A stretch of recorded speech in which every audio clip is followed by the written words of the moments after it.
Hi Colin, the problem lies in your club face. It's way too open. So on the takeaway it's open, at the top of the backswing it's open. And if the toe's pointing down that severely, the club face is open. And then in your transition it's really open.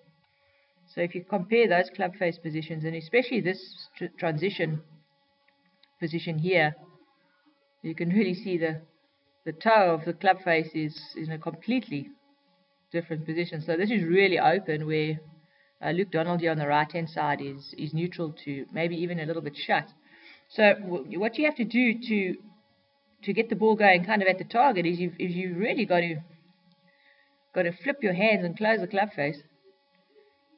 And that over the top move you've got there as well is also you're trying to close the club face. Whereas if the club face is more neutral, you don't have to work too hard with your hands.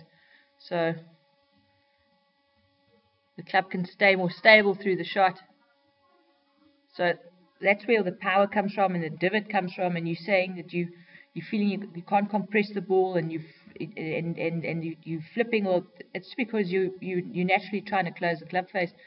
So what I suggest is to have a look at your grip, because I'm not exactly sure. Your video you sent to me from the front wasn't a great angle.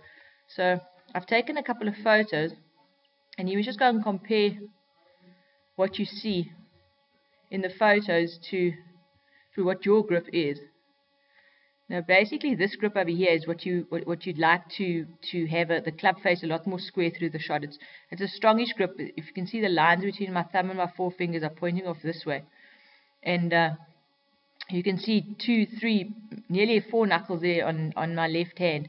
So I've got good control of the club face here, and the club face is going to stay relatively square throughout the swing, assuming that I'm not going to try and open it on the backswing anywhere. And I've got a suspicion that your grip looks a little bit like this, where those lines are pointing to the left hand side, and I can see too many knuckles on the right hand and too few knuckles on the left hand. So that grip also means that you've moved the grip to your palms, and that's pretty much, that grip is causing this terribly open club face position, where it's pot luck at impact if the club face is open or closed or square. So it's pot luck as to where the ball's going to go. I also suggest, once you get your grip sorted out, that you go and work a little bit on your posture. You don't have much space here to maneuver the club.